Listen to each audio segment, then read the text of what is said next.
Olá, você está no programa do Dan. Nós hoje vamos entrevistar uma pessoa muito especial. Eu sou o pastor Antônio Ramos e a gente faz esse programa cada segunda-feira, às 21 horas. Você pode assistir tanto pelo YouTube da UISB, o oficial, e também pela TV União Congregacional.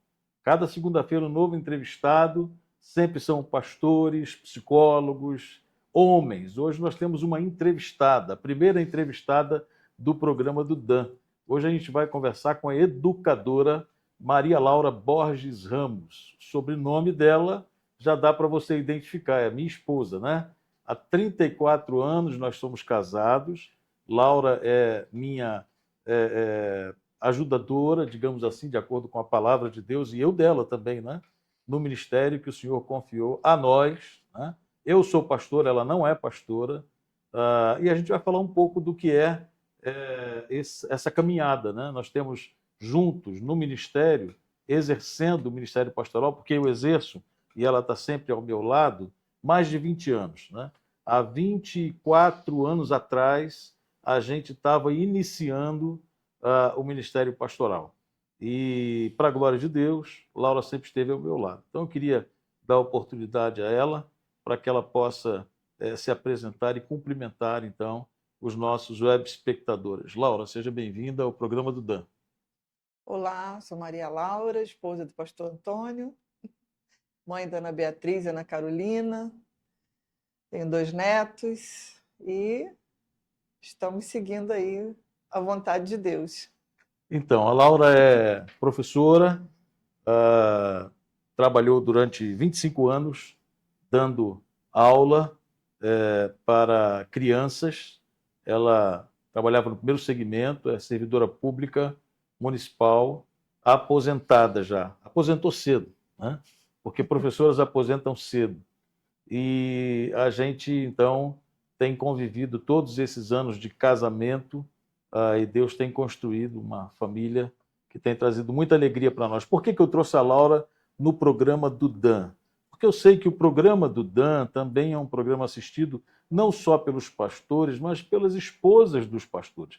E eu quero perguntar algumas coisas para a Laura a respeito disso. Né? Por exemplo, quero começar perguntando para a Laura o que é ser esposa de pastor. Durante 34 anos nós somos casados, mas de pastor você não é esposa há 34 anos, né? Desde que eu fui ordenado ao ministério pastoral, tem 21 anos. Já exerci o ministério um pouquinho antes, né? Mas a ordenação deu-se no ano de 2001. Eu queria perguntar para a Laura exatamente isso, né? Como é que, aliás, 2004, perdão, 2004, 2001 foi o início. 2004 eu fui ordenado oficialmente. A minha pergunta para a Laura, como é que é ser esposa de pastor, Laura? Bom, não é fácil, ter que participar de muitas coisas juntos, né? E tem sido bom fazer a vontade de Deus, mas a gente sabe que tem muita dificuldade, né? Porque a gente tem que conciliar muita coisa. E uma das coisas que eu acho difícil é participar dos sofrimentos, né? Das coisas que no ministério cabe a nós passar e também orar por aquilo, colocar diante de Deus, mas ter que sofrer junto, né? Isso aí eu acho difícil. Então, você tocou num ponto aí que eu, como esposa de pastor, não é? Eu tenho que agradecer muito a Deus, porque eu sei que durante todo esse tempo de ministério, quem tem me sustentado em oração é a Laura. Eu tenho uma mãe muito piedosa também, está viva, a mamãe tem 84 anos, faz esse ano. A mamãe é uma mulher de oração. Mas a minha esposa é quem convive comigo nos últimos 34 anos. Né? Eu deixei pai e mãe para viver com ela uma só carne. E Laura assumiu essa postura desde o início do nosso casamento de orar por mim, por ela, por nós, pela nossa família. Não é que eu não ore, mas ela ora muito mais do que eu. E aí, a gente hoje tem esse privilégio de estar nessa caminhada, completando-nos um ao outro. Né? Durante esse tempo, Laura, nas experiências que você teve ao meu lado, como esposa de pastor, qual que mais marcou a sua vida? Ou seja, igrejas por onde nós passamos, ministérios que exercemos. Fala um pouquinho assim daquela que foi mais importante para você. Experiência tem muita, né? Mas coisas que trazem crescimento. Eu acho que cada dificuldade que marca no ministério, uma das coisas boas é a gente pensar que foi ruim no período que passou, foi difícil, mas que depois trouxe crescimento, trouxe experiência nova. A gente consegue passar melhor quando vem as outras. E uma das coisas que a gente grava muito, né, são os desafios.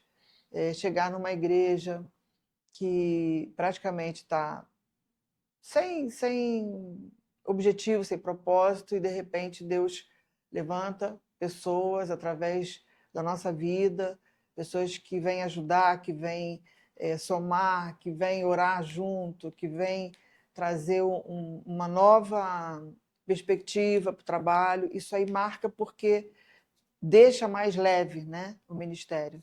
E a gente sempre precisa de pessoas. Então, eu acho que essa é uma parte que a gente sempre aprende no ministério, que é crescer a cada dia, mesmo com as experiências difíceis. E isso tem ajudado a ter mais fé, a confiar que, mesmo quando a gente passa um problema, lá na frente a gente vê o resultado de uma forma que seja melhor, porque Deus tem o melhor, né? Então, acho que isso aí acrescenta muito na nossa vida. Então, você já exerceu diversos ministérios nas igrejas por onde nós passamos. Ah, quais são os dons que Deus deu a você e que você identifica, que você põe à disposição de Deus para ajudar no ministério pastoral do esposo? Ou seja, como que tem sido isso na sua vivência de esposa de pastor? Durante todo esse tempo, que áreas você atua na igreja local, tem atuado? Principalmente o Ministério Infantil, porque eu sempre gostei muito de trabalhar com crianças e adolescentes, mas principalmente o infantil, porque a dificuldade que a gente tem hoje é de ver pessoas comprometidas com esse ministério. E sempre, né, desde que eu comecei, lá atrás, quando fiz o curso da PEC, eu vi a dificuldade que a gente tem como igreja de ter pessoas comprometidas com o evangelismo infantil.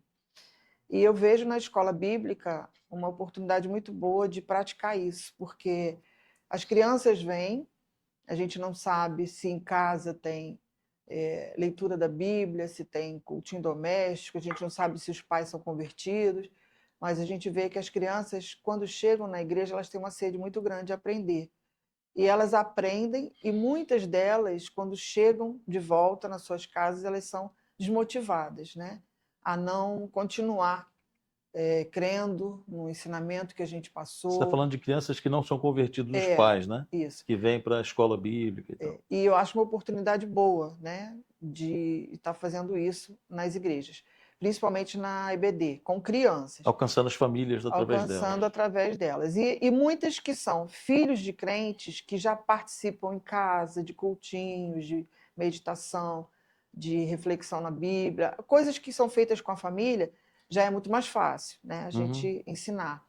Mas essa dificuldade que a gente tem do evangelismo infantil, hoje eu vejo como uma grande necessidade. Então eu vejo que Deus tem me usado nisso, porque vários lugares por onde a gente passou, foi aí que Deus me usou, no Ministério Infantil. Conta para mim, Laura, você estava falando esses dias, e a gente conversando sobre isso. Eu sei que tem gente assistindo a gente do Brasil inteiro, até fora, né? Mas a experiência é lá do Piauí, a gente estava falando sobre isso, né? Nós fomos para o Piauí no nosso primeiro ministério, em 2000. Ano 2000, a gente estava chegando no início desse século, né? No início dessa década de 2000. E lá a gente lidou com crianças, né? Quantos daqueles hoje, depois de 20 anos, você e eu voltamos lá e a gente viu resultados na vida daqueles que foram ensinados bem pequenininhos na escola bíblica? Então, lá no Piauí foi uma dessas experiências. As crianças não eram convertidas, não vieram de lares evangélicos, né? E elas vinham para a igreja através do nosso convite, participavam, né? Participaram de EBF, de escola bíblica, e foi uma coisa que eu me dediquei a fazer. Eu ensinava essas crianças durante a semana, colocava estudo para elas em relação a tudo. Estudo bíblico, a maneira de viver, a respeitar as leis, tudo que a gente tinha como ensinamento para os filhos, eu ensinava para aquelas crianças. E aí, com isso, eu me apeguei muito a eles e eles a mim, né? Porque era diário, né, o nosso contato. E eram crianças muito pobres, muito, naquela época, muito carentes de atenção. E foi um convívio assim, muito bom. A gente via o crescimento delas, o ensinamento dando resultado, né? Fazendo efeito na vida delas e na vida das famílias, dos pais.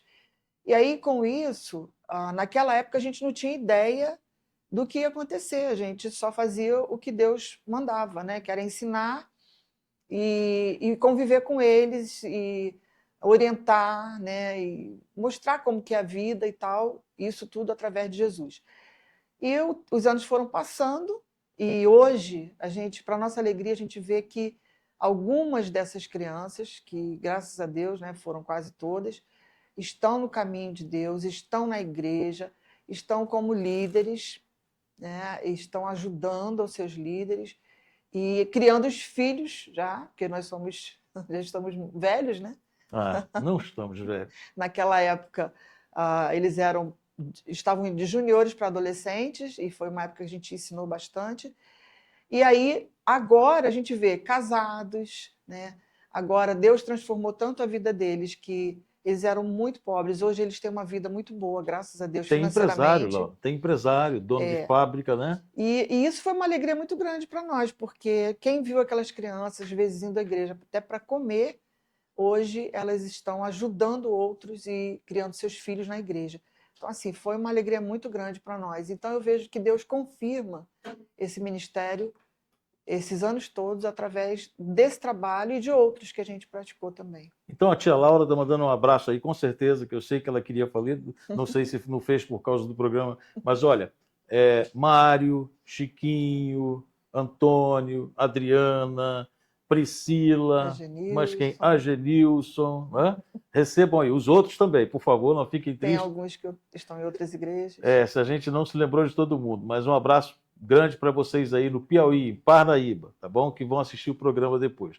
Bom, Laura, a sua formação, fala para a gente da sua formação teológica, ou seja, na área de preparação para esse ministério. Você já falou da APEC, mas o que mais tem? Antes da PEC, em 84, eu entrei no Seminário Teológico da Pedra de Guaratiba. Congregacional, mas acho que naquela época eu não tinha muita noção, né, de nada, porque eu estava com 19 anos, muito nova, e naquele tempo eu não sabia nem o que eu ia fazer ainda, né? Não tinha ainda a direção de Deus para o que ia acontecer, para o que eu deveria fazer, eu seguir. Mas aí, depois, logo um ano depois que eu terminei o seminário, fui fazer a PEC, fiz um ano, me formei e já comecei a trabalhar com crianças. No Seminário da Pedra você fez educação teológica, Educação cristã. Educação cristã. Música, na área de música. Certo. Fiz educação cristã e um ano de música. E aí a gente casou e tive que fazer outro seminário. Então você é formada 2 vezes em teologia. Eu sei, mas é bom que você fale. Porque o Instituto Bíblico Peniel, em Jacutinga, ele só aceita o casal, né? Quando casados, só o casal. Então, lá naquele período eu tive que fazer praticamente, não todas as matérias, tudo que eu já tinha feito, mas algumas são obrigatórias, né? Então, principalmente em relação à família. E foi um período muito bom, porque o Seminário da Pedra, na época, a gente estudou, né? Mas lá em Peniel era uma convivência no dia a dia com pessoas de várias etnias, de vários povos. Né? Sistema de internato, pessoas né, da África, pessoas do Brasil, pessoas Venezuela, época. de outros países. E aí a gente tem uma convivência transcultural, já preparando para um trabalho transcultural. Então foi uma experiência muito rica. E ali, querendo ou não, eu praticamente estudei mais do que no período da Pedra de Guaratiba, onde eu não sabia nem o que eu ia fazer, né? Então, nesse período de Peniel, foi um tempo bom porque Deus falou, né, muito comigo, com a minha família, inclusive com as minhas filhas, e a gente teve esse tempo de Deus tocar no nosso coração em relação a missões. Eu já era envolvida com missões na nossa igreja, mas ali foi o auge, porque a gente é muito desafiado a fazer a obra missionária naquele lugar. E foi um tempo muito especial, porque Peniel realmente foi face a face com Deus, né, literalmente, e a gente teve muita experiência com Deus ali, e coisas que aconteceram na nossa casa, na nossa família, que nos trouxeram para uma vida mais madura, né, diante de Deus, porque a gente viu Deus fazer milagres. Foi um período muito difícil para nós, de problema de saúde, a filha doente, e a gente ter vontade assim de largar tudo, e Deus provou para nós que Ele queria que nós estivéssemos ali e que continuássemos com aquele propósito. Que benção. Laura, você fala isso aí, eu fico me lembrando desse tempo, né? Laura, vamos lá. Pensa um pouquinho comigo, assim, eu vou te fazer uma pergunta, eu queria que você respondesse, né? Para que todo mundo pudesse conhecer melhor, assim, um pouco da nossa história, da nossa caminhada de vida cristã. Das igrejas onde nós passamos, já tivemos ministérios em que eu fui pastor de igreja grande, com muitos membros, igrejas pequenas, já participei de revitalização de igrejas, já levamos igreja, Deus nos deu o privilégio de levar igrejas a serem emancipadas, quando pastoreávamos ainda uma congregação, já fomos missionários no meio do nada, lá no Maranhão, nosso primeiro ministério, onde não havia luz elétrica, onde não havia água potável, onde para chegar tinha que atravessar um rio de barco. Qual foi o ministério que você se sentiu mais realizada? Fala para a gente. Você não vai entristecer ninguém dos outros lugares por onde a gente passou. Eu queria saber assim, de você o seguinte: nesses todos que nós passamos, onde você acha que Deus mais usou você? Onde você acha que você foi mais útil a Deus no reino? É, lá no Maranhão foi uma experiência bem profunda, né? Porque as pessoas não tinham leitura, elas não tinham nem, muitas não tinham nem identidade, né? E, e ali a gente viu a necessidade de levar figuras para apresentar o evangelho. A gente tinha que ter figuras, como se fosse o cronológico, né? Era um Ensinar ensino bíblico cronológico, né? do nada, né? E começar do zero, de Gênesis, para que as pessoas pudessem entender e compreender a mensagem. E dali tirava muito também de nós, porque a gente está acostumado muito a falar, Jesus salva, Jesus liberta, mas a gente não podia fazer isso lá, porque as pessoas não tinham essa compreensão, não tinham a Bíblia, Não era liam, né? muito, não liam, e a dificuldade era geral, né? Você chegar num lugar que não tem água, que não tem água potável, né? Não tem água, não tem banheiro, não tinha banheiro. A leitura, que é muito importante, a gente não tinha como se comunicar. E aí, uma das coisas que eu via naquele tempo que foi muito útil foi o programa de rádio, né? Uhum. Porque a gente comprava as pilhas, Doava doava para eles, para que eles pudessem ouvir o rádio durante a semana e aprender a palavra de Deus, através do do rádio, programa que eu ouvindo fazia às terças e quintas de da discipulado. cidade, para que eles ouvissem lá no interior.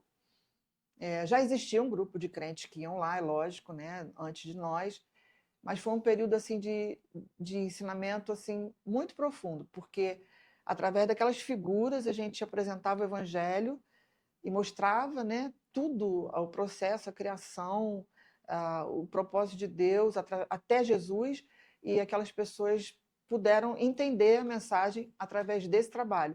Então foi um trabalho que marcou muito a nossa Vale a vida. pena dizer, Laura, que mesmo havendo alguns crentes que antecederam a gente, né, os primeiros crentes lá, nós tivemos o privilégio, eu tive o privilégio de batizar, né, junto com o pastor Lindon, junto com o pastor, atualmente, pastor Euclides, né, e outros colegas que estavam lá naquele momento. E hoje é uma igreja forte. O nome do lugar lá é Araioses, mas não é na cidade, é no interior, num lugar chamado Várzea do Parnamirim, ao lado do rio Parnamirim. Então, essa comunidade hoje tem energia, tem um templo construído, tem sala de crianças, os cultos são regulares, mas começou debaixo de uma palhoça, literalmente falando, não havia telhado, né? E nós começamos ali aquele templo e reuniões nas varandas, com varais, né? Onde as figuras eram colocadas e então o discipulado era feito, o ensino do evangelho. Glória a Deus, porque há uma igreja forte lá. Eu quero mandar um abraço para o presbítero Roxo, né? Que é o presbítero lá de São Luís do Maranhão, que veio morar nesse interior para cuidar dessa comunidade. Deus abençoe, meu irmão. Um abraço para você aí, para os nossos irmãos aí de Parnaíba também, pastor Euclides, que ainda continua dando apoio àqueles irmãos lá.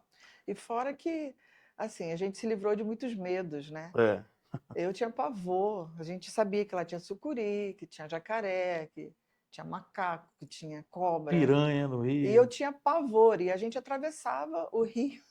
Era uma canoa. A canoa só cabia 3 pessoas. Então tinha o Bernardinho, que era Meu um dos Deus. crentes, um dos primeiros crentes lá no Maranhão, nessa comunidade. A esposa dele, do Carmo, foi a minha primeira batizada lá, a primeira ovelha, a primeira que eu discipulei e batizei, a do Carmo.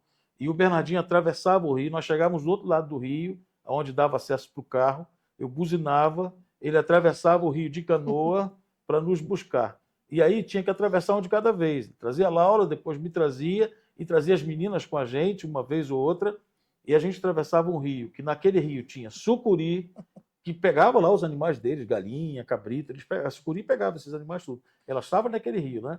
E tinha ali jacaré, que eles chamavam de quiba, e tinha ali também piranha. Se você machucasse a mão ali, pusesse a mão na água, você era atacada pelos peixes ali, e era atacado ali pelos peixes. Deus nos guardou o tempo todo, não tivemos nenhum problema. E uma das coisas que sempre ficam na minha mente é que Deus, ele só quer que a gente faça, né? O resto é com ele. Então, foi isso que eu aprendi ali, porque eu tinha medo daquilo tudo, e tenho até A hoje, né? canoa nunca virou, graças a Deus, Graças a né? Deus. Balançava um bocado, né? Então, gente, aí eu gosto de lembrar essas coisas. Estar aqui entrevistando a Laura é algo muito maravilhoso para mim, né? Mas há pouco tempo atrás, no ano passado, em setembro do ano de 2024, Laura teve o privilégio de ir comigo na nossa primeira viagem internacional. Nós fizemos um trabalho missionário em Angola, na cidade de Luanda, né? Na verdade, era Cacoaco, né? Um município da grande Província. região ali da capital de Angola, que era Luanda. Nós estivemos lá em alguns lugares, né? Fomos visitar algumas igrejas. Lá a Laura ensinou artesanato para mulheres de Angola, né? Para que elas pudessem ter alguma renda extra. E nós tivemos o privilégio de eu então ali ministrar aulas no seminário. Queria que ela faça um pouco dessa experiência que a gente teve ali na Angola, na África, no final do ano passado. Não sei quanto tempo a gente tem, mas é legal conversar sobre essas coisas e o programa do DAE é para isso, né? A gente fica feliz dessa conversa informal que a gente vai aprendendo e ensinando. Por favor, Laura. A questão da cultura é algo que chama atenção e muito forte, porque é uma diferença muito grande em relação a tudo, né? Os costumes, a fala, né? O idioma deles e o dialeto deles, né? Porque cada uma província daquela tem o seu. E eu tive muita dificuldade de entender, não dificuldade com eles, mas de entender a maneira como eles vivem. E uma coisa, e isso me chamou muito a atenção porque aquelas mulheres naquele calor todo, né? Elas caminham muito tempo, de muito longe para ir a uma igreja. Elas ouvem a mensagem assim mais de uma hora sem se levantar, sem sair do lugar. Elas ficam ali muito atentas, né, o que a gente fala, o que a gente quer transmitir para elas, mesmo quando elas não estão entendendo. E isso me chamou muito a atenção, porque aqui a gente está acostumado com tudo muito rápido, né? Culto tem que ser rápido, tem que acabar logo, as mensagens têm que ser rápidas. Então, é uma cultura realmente muito diferente. Uma coisa que nos chamou a atenção é que falta praticamente tudo, né, naquele lugar. Não ali na província de Cacoaco, mas de outras que a gente conheceu. Os hospitais, as escolas, tudo é muito diferente, porque as crianças não têm merenda, não tem o que comer. Muitas delas não tem nem em casa, né? Algo para levar. E ali não tem, como no Brasil, que é tanta fartura, né? E às vezes a gente ainda reclama. As crianças, eu que trabalhei em escola há muito tempo, as crianças reclamam de tudo. Reclamam da comida, reclamam da fruta, e lá não tem nada. As crianças convivem muito bem, brincam muito, são felizes, mas não tem nada disso. Os hospitais não têm a alimentação para quem fica internado. Isso aí me chamou muita atenção. Como que alguém que está doente não tem o que comer no hospital? Então, assim, ou um parente ou alguém leva, ou ele fica ali com fome. Então, isso aí me deixou um pouco, né, triste, porque é uma realidade muito diferente, né? Eles não têm uma boa internet, eles não têm. A maioria das casas não tem uma televisão. As crianças ficam na rua e as ruas são muito ruins porque não tem asfalto. A gente só viu asfalto nas rodovias principais, né, que são as avenidas. E fora isso, a gente não vê nada, nada, nada que possa assim trazer benefício para aquele povo. E eles convivem muito bem com o que eles plantam, com que eles têm a condição, né, de ter ali da própria região, que são os alimentos que eles plantam, que eles colhem, e é bem diferente de nós. Então a gente teve essa dificuldade, né, de diferenças, mas o que chama atenção é a alegria deles. Para louvar, para cantar na igreja, para ouvir a palavra, eles têm uma disposição muito grande. Eu fiquei Mesmo com até todas as limitações, com né? as Eles ensinam a limitações. gente, né? Ensinam, porque se eu ficar uma hora sentado do jeito que eles ficam, sem um lugar para encostar, né, já é difícil. E elas ficam sentadas em banquinhos, sem encostos, ali horas, né? Não tem vontade de ir embora. E a gente fica vendo toda essa diferença e essa dificuldade, a gente vê como eles têm o prazer de estar na igreja e fazendo a vontade de Deus, fazendo a obra de Deus. Laura, por falar em limitações, eu queria que você falasse um pouquinho sobre as suas limitações. Você é esposa do diretor do DAM hoje, né? Eu, como diretor do DAM, tenho viajado muito, tenho tido uma agenda assim puxada. Você está sempre me acompanhando. Hoje a gente não tem mais as meninas em casa, já se casaram, então a gente está na fase do ninho vazio, né? Aí eu não gosto de deixá-la só e a gente sempre viaja, algumas vezes eu a levo comigo. Por exemplo, a viagem da África, ela foi comigo, agora em fevereiro a gente vai passar, se tudo correr bem, está programado isso, né? 8 dias em viagens de pastoreio de pastores pela região sul do Brasil. Então a gente vai visitar pastores no Rio Grande do Sul, depois em Santa Catarina, depois no Paraná. Laura vai comigo, né? Para que a gente faça esse trabalho de pastoreio de pastores. Em abril ela não vai. Então tem muitas viagens, mas algumas ela vai comigo. Em outubro tem uma outra viagem, você preletor de um encontro de casais, em agosto também, outra igreja, e nessas ela vai estar comigo, né? Uma em Minas Gerais, outra aqui no interior do estado. Então, como que é atender essas demandas com a sua limitação? Vou explicar o que é a limitação para vocês entenderem. Laura tem 2 cirurgias de coluna, Laura tem próteses na coluna cervical, aqui nessa altura, né? E ela não pode dirigir carros com marcha, ela é motorista, mas ela tem limitações. E a gente tem que adaptar essa realidade à nossa realidade, né? Então, ela falou de limitações das irmãs angolanas, eu queria que ela falasse das dela também, para vocês entenderem como é ter que fazer toda essa rotina, viajar, é mãe, é avó, né, é esposa, e a gente tem uma rotina puxada. Como que é isso? É isso aí. Mas diga.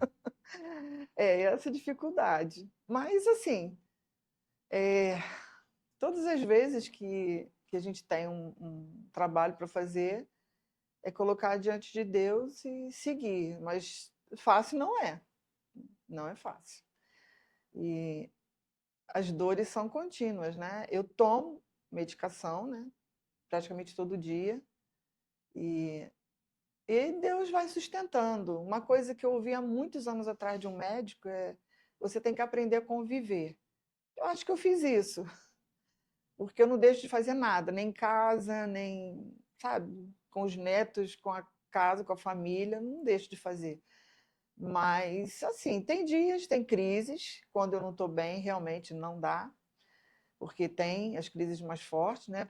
Às vezes, por fazer alguma coisa que eu não posso, realmente eu faço, acabo fazendo, mas vamos seguindo, né? O Deus tem dia que dado dá, forças, né? o dia que dá, a gente faz, o dia que não dá. Obrigado, viu? Muito obrigado pelo carinho, por me acompanhar, mesmo com as suas limitações. Então, a gente tem falado sobre isso tudo, e uma coisa que eu acho que precisa também ser lembrado nesse momento aqui, de apresentar a vocês que nos assistem o Ministério do Casal Pastoral. A Laura não é pastora, né? Interessante que se deixe claro isso. Mas eu queria perguntar para ela por que, Laura, que você não é pastora e por que que você não gosta que te chamem de pastora, por favor. Bom, eu nunca vi em mim essa realidade, nunca me senti assim. Eu fico feliz quando posso ajudar e quando posso fazer a obra de Deus, mas não me ligo nessa questão de título, que muita gente hoje quer, né, gosta, e não me ligo também nessa questão de ministério pastoral, porque eu acho que individualmente a gente acaba fazendo isso com um ou outro, pastoreando, né? Eu não me sinto pastoreando, mas eu quero dizer assim, às vezes sem querer a gente até acaba fazendo isso, mas a mulher tem muitas coisas, né? Tem muita tarefa. Para o homem, eu vejo que Deus, lá no livro de Gênesis, no Velho Testamento, as pastoras de ovelhas Gado de ovelha, realmente, né? né? Elas tinham essa tarefa. Mas pastor, né? Hoje, de ovelhas, liderando, né, uma igreja, estando à frente de um rebanho, para a mulher isso é muito difícil.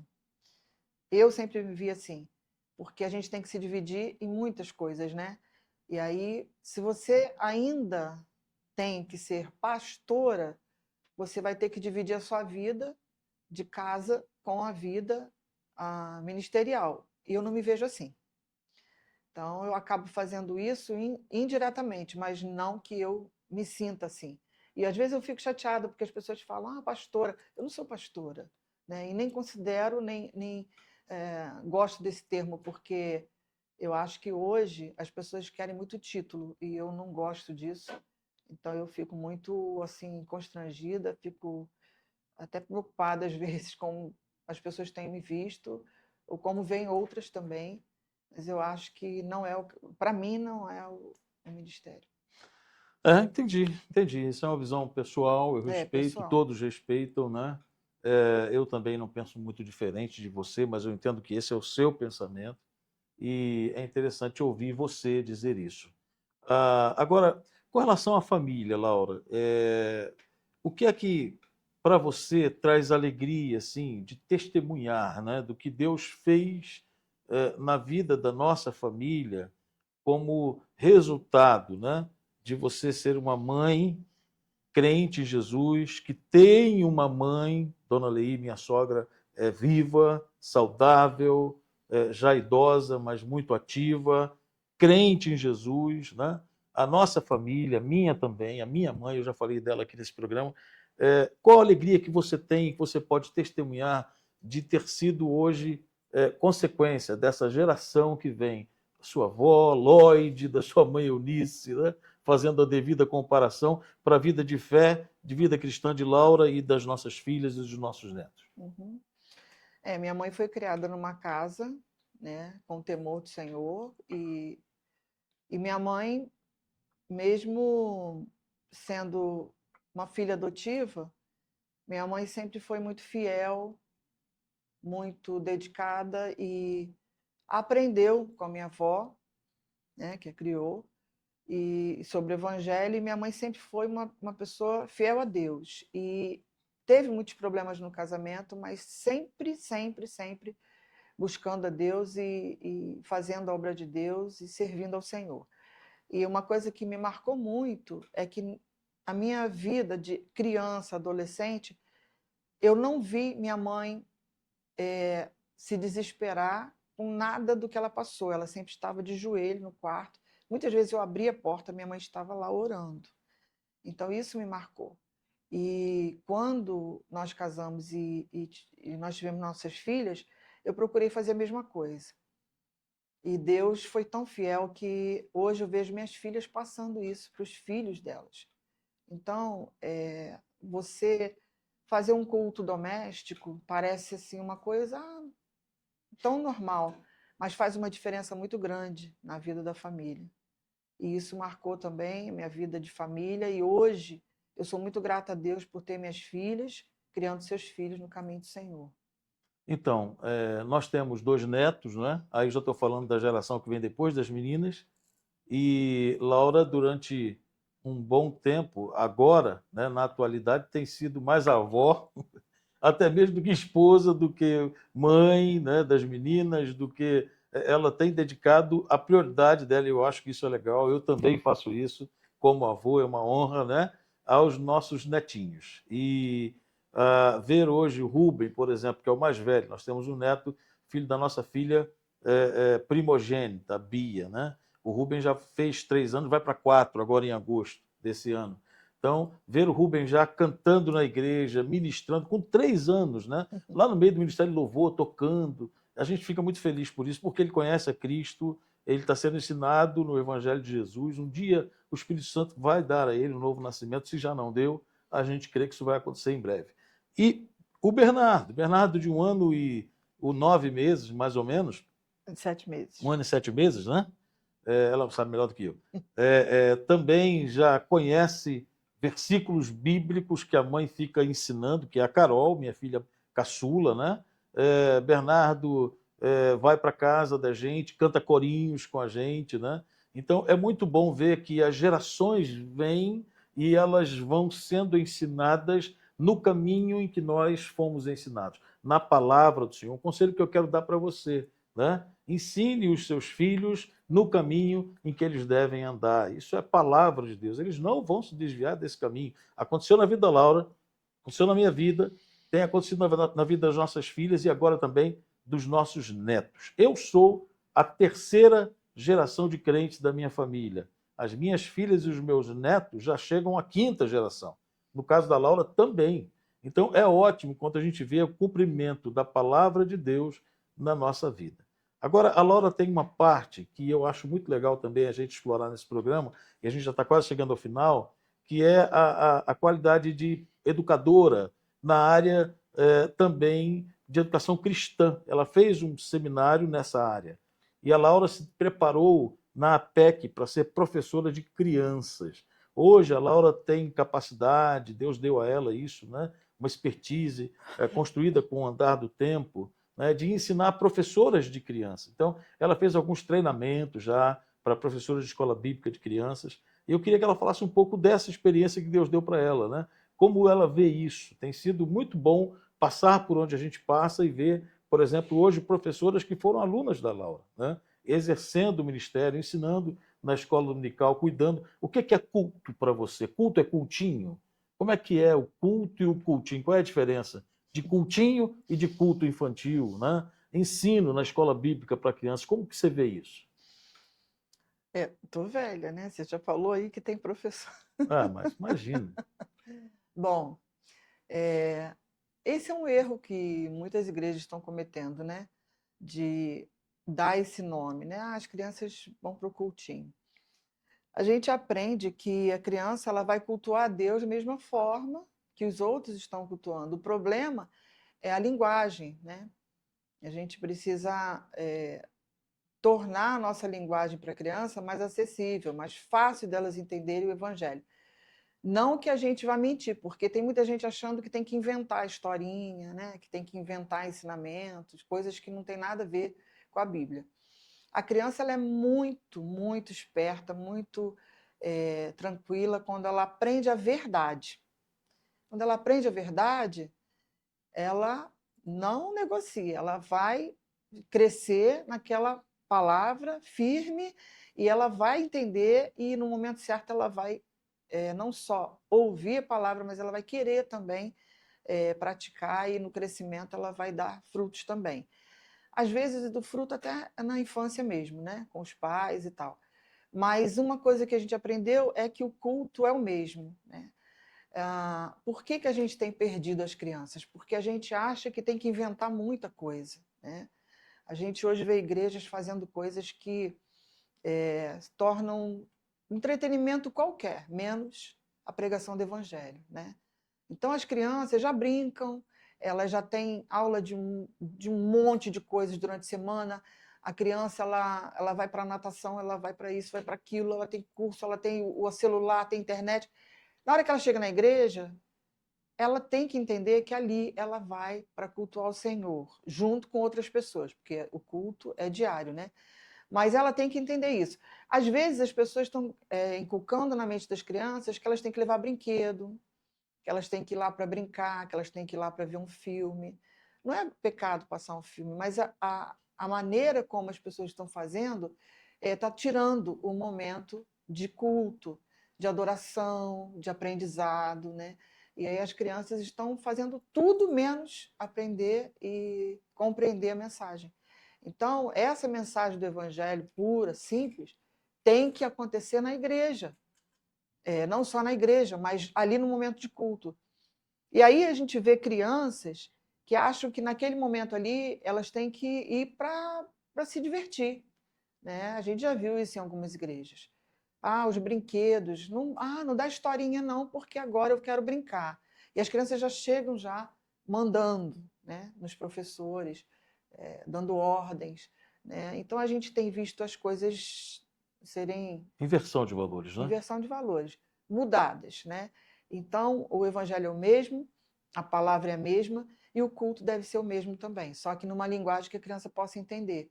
E tem sido tão bom a gente fazer isso em casa, né? Como ele falou, com os netos, fizemos com os filhos, e a gente vê que quando a gente fala a Bíblia, eles aprendem. O meu neto, com 3 anos, a gente ensinou, que eu digo assim, os pais e nós, né? Ensinamos histórias bíblicas para eles, que eles decoram e falam tranquilamente aquela história. Então, se a gente for fiel a Deus nessa parte, né, a gente vai ver os resultados. A criança vai crescer e vai lembrar que ela ouviu essa palavra e aquilo fez efeito na vida dela, na vida da família dela, e ela vai poder crescer na presença de Deus também. Então, a gente está chegando ao final, mas eu queria deixar essa oportunidade para você que nos assiste hoje. Se você quiser, né, um pouco mais, né, aprofundar mais esse conhecimento do que é o culto infantil, de como ele deve ser realizado, com que prioridades, né, de que formas, entre em contato comigo, eu boto você em contato com a Laura te ajuda nisso, né? Na verdade, o culto infantil não é lugar de brincar, não é lugar de passar videozinho, não é lugar de levar brinquedo, não, não. O culto infantil é um culto para crianças e você vai poder aprender melhor 1 hora sobre isso, se você desejar. As igrejas por onde nós temos passado, Laura tem treinado lideranças, ela mesma tem exercido essa função e a gente tem tido muito bons resultados. Vai chegar uma hora que a criança vai fazer 8, 9 anos, de 7 para 8, aí já está na hora de vir para o templo. Não é mais a criança que tem que estar no culto infantil, que alguns chamam de cultinho. Se o culto infantil for lugar de brincadeira, de filminho, essa criança nunca vai querer vir para o templo, porque lá vai ser melhor para ela. Agora, enquanto lá for culto, assim como dos adultos é culto, quando migrar de uma idade para outra, essa criança só vai se adaptar a um outro modelo de culto, mas continua sendo culto. Então a gente precisa entender isso, né? Que culto é culto para adulto, culto é culto para criança. Eu lembro do tempo, Laura, que as nossas meninas eram pequenininhas e a gente levava para elas uma caneta e um papel, né? E às vezes a Bia, a Carol desenhavam alguma coisa que o pastor estava pregando lá no púlpito, né? E aí você entendia que elas estavam prestando atenção no que estava acontecendo no púlpito, no culto. Elas estavam ali no ambiente de culto, mas não tinha bonequinha, não tinha carrinho. Agora tem criança com brinquedo de controle remoto. O pastor está pregando e o moleque está com um carrinho dele lá debaixo do pé do pastor, assim, o pastor achando graça, né? E roda aqui o controle, vai lá no pé do pastor e volta. Gente, isso não é ambiente de culto. Criança precisa entender, é 1 hora e meia, né? Está ali com seus pais, ali é culto. Brinca em casa, Brinca antes e depois, né? Brinca com um coleguinha na creche, na escola, né? Na vizinhança, mas na hora do culto, é culto. É legal conversar com a Laura sobre isso, que a gente aprende muito. Olha, Deus te abençoe. Eu quero agradecer a Laura pela oportunidade que eu tive de entrevistá-la. Não foi fácil marcar essa data, agenda cheia, né? E aí, quero agradecer a ela por ela ter aceitado o meu convite e que Deus abençoe você. Laura, se você quiser dar suas últimas palavras de despedida, agradecimento também, fique à vontade. E eu espero você no próximo programa do Dan, na próxima segunda-feira, às 21 horas. Espero que você tenha gostado. Deus te abençoe. Laura. Também. Obrigada por essa oportunidade. Meio espontaneamente pressionada. Imagina, foi ótimo. Um abraço. Até semana que vem, segunda-feira, às 21 horas.